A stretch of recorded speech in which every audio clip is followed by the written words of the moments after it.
দেখো, যারা কেপে Verde Argentina এই ম্যাচটা দেখেছে তারা জানে যে 120 মিনিট কি গেছে। নিউট্রাল পয়েন্ট অফ ভিউ থেকে খেলা দেখতে বসলে যে কোনো দিকেই ভালোবাসাটা তৈরি হয়ে যায়। এবার ন্যাচারালি অনেকেই বলবে তুমি ব্রাজিল ফ্যান হয়ে চাইবে যে আর্জেন্টিনা জিতুক, সেটা বিতর্কিত ব্যাপার, সেখানে ঢুকতে চাইছি না। বাট কেপ ভার্দে যে ফুটবলটা খেলেছে ভাই, সেটাকে তো মানে ইগনোর করার মতো কোনো জায়গা নেই। কেপ ভার্দে যে পারফরমেন্সটা তুলে ধরেছে, যে একটা হিমশীতল মানসিকতা বলবো, শেষ অবধি লড়াই করে যাওয়ার যে মেন্টালিটি তুলে ধরেছে, সেটাকে তো অস্বীকার করার জায়গা নেই। But at the end of the day, Argentina is Argentina, 3বারের ওয়ার্ল্ড চ্যাম্পিয়ন, ডিফেন্ডিং চ্যাম্পিয়ন। টিমে মেসির মতো একজন ম্যাজিশিয়ান রয়েছে, দ্য গোট ইজ দেয়ার। তো সেই টিম যে উইনার বার করে আনবে, সেই টিম যে জিতবে, এটা তো জানা কথাই। কিন্তু যারা ম্যাচ দেখেছে তারা বুকে হাত রেখে বলো তো, একবারের জন্য কি ফিল হয়নি যে এই ম্যাচটাও কি একটা শকিং ম্যাচ হতে যাচ্ছে? এই ম্যাচটাও কি পেনাল্টি শুট আউটে চলে যাবে? কেপ ভার্দের এগেনস্টে আর্জেন্টিনা এইরকম ফুটবল খেলবে, 120 মিনিট অবধি খেলাটা স্ট্রেচ করে নিয়ে যাবে কেপ ভার্দে? একবারের জন্য ভাবতে পেরেছিলে? ডেফিনেটলি কেউ ভাবতে পারেনি। আর যারা ম্যাচটা দেখেনি, তারা সকালে উঠে শক আরও বেশি হতে পারতো যদি রেজাল্ট অন্যরকম হতো। ইভেন তারা 3-2 রেজাল্টেও শক। ডেফিনেটলি তারা শক যারা সকালে উঠে দেখছে 3-2 Cape Verde 120 minute, how is it possible. Definitely সেই ব্যাপারেই কথা বলবো। দেখো, প্রথম যে বিষয়টা আমি অন্তত এই ম্যাচটা থেকে দেখতে পেয়েছি বা বুঝতে পেরেছি, সেটা হচ্ছে কেপ ভার্দের একটা নাছোড়বান্দা মানসিকতা ছিল। দেখো, বারবার একটা ফুটবলে বা যে কোনো স্পোর্টসের বিষয় রয়েছে যে যে টিমের হারানোর কিছু নেই, যে টিমের এক্সট্রা করে লস হওয়ার কিছু নেই, তারা শুধু গেন করতে এসেছে, তারা শুধু অ্যাচিভ করতে এসেছে, তাদেরকে আটকানো খুব মুশকিল। কেপ ভার্দে সেটা প্রমাণ করে দিয়েছে। ভোজিনহো থেকে শুরু করে আপফ্রন্টে যত প্লেয়ার ছিল, প্রত্যেকে কিন্তু প্রমাণ করে দিয়েছে যে তারা এখানে নিজেদের ক্যাবিনেটে শুধুমাত্র এই সাকসেস স্টোরিগুলোকে রাখতে এসেছে। 1 নম্বর। 2 নম্বর যে জিনিসটা, সেটা হচ্ছে লো ব্লক।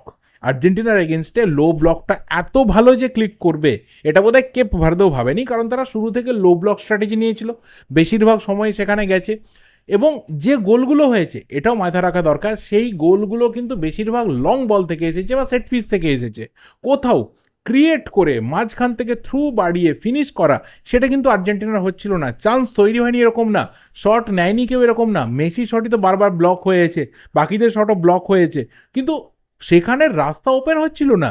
তো এটা একটা বড় ফ্যাক্টর, যে এই যে লো ব্লক স্ট্র্যাটেজি বা আলট্রা ডিফেন্সিভ স্ট্র্যাটেজি, সেটা কিন্তু আর্জেন্টিনার মতো টিমের এগেনস্টে কেপ ভার্দে ক্লিক করে দেখিয়ে দিল। নেক্সট যে জিনিসটা আমার মনে হয়েছে, সেটা হচ্ছে অতিরিক্ত মেসি নির্ভরতা, যেটা আর্জেন্টিনার জন্য একটু চাপ হয়ে যাচ্ছে। বাকি প্লেয়ারদেরকেও আরও এই যে একটা প্রেসার, সেই প্রেসারটা কিন্তু ভাগ করে নিতে হবে। গতবার যেটা আমরা দি মারিয়ার ক্ষেত্রে দেখেছিলাম, যে মেসির সাথে প্রেসার কিন্তু আপফ্রন্টে ভাগ করে নিয়েছিল বাকিরাও, এনজো বলো, ম্যাকালিস্টা বলো, ডিপল বলো, আলভারেজ বলো, everyone was in the big form. সেটাও একটা বিগ রিজন ছিল যে মেসির ওপর এতটা প্রেসার ছিল না, সবাই মেসির জন্য খেলছিল। এইবারে আবার মনে হচ্ছে যে সেই 2010, 14, 18 যে মেসি সময়টা, যে মেসি একা আর্জেন্টিনাকে টানছে, সেই রিপিটেন্সটা বোধহয় আমার 2026-এ দেখতে লাগছে। এর পরের যে জিনিসটা আমি নোটিস করেছি, সেটা হচ্ছে আর্জেন্টিনা যখন কেপ ভার্দে তারা কাউন্টার অ্যাটাকে আসছে, মানে আর্জেন্টিনা টিম যখন পুরোটা ওপরে নেমে আসতে কিন্তু সময় লাগছে, ট্র্যাক ব্যাক করতে সময় লাগছে। এই ট্র্যাক ব্যাকের জায়গাটা কেপ ভার্দে বারবার ধরেছে, কাউন্টার অ্যাটাকে বারবার সমস্যায় ফেলেছে, এবং গোল যেগুলো হয়েছে সেইগুলো মেনলি কিন্তু এরকম কাউন্টার অ্যাটাক। এবং শেষ অবধি এই যে দিবু মার্তিনেজ একদম শেষ মুহূর্তে একটা সেভ করলো, সেটাও মাথায় রাখতে হবে, এরকম একটা কাউন্টার অ্যাটাক মোমেন্ট থেকেই তৈরি হয়েছিল।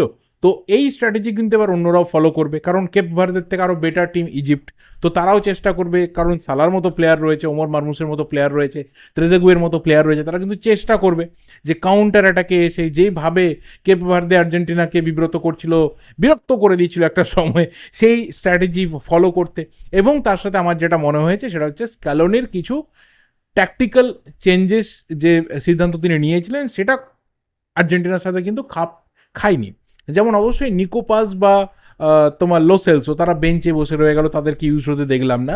রাদার আমরা দেখলাম যে যারা খুব একটা এফেক্টিভ হলো না, যেমন নিকো গঞ্জালেস ইউজ হলো, আলভারেজ অনেক দেরিতে নামলো, ইভেন পারেদেস অনেক দেরিতে নামলো, আরও আগে দরকার ছিল। ডিফেন্সিভ তিনি দুটো পরিবর্তন করলেন, সেটা খুব ফ্রুটফুল যে হয়েছে তা কিন্তু বলার মতো না। ট্যাগলিয়াফেকো অ্যান্ড তোমার রাইট ব্যাকে কে ছিল ওটা,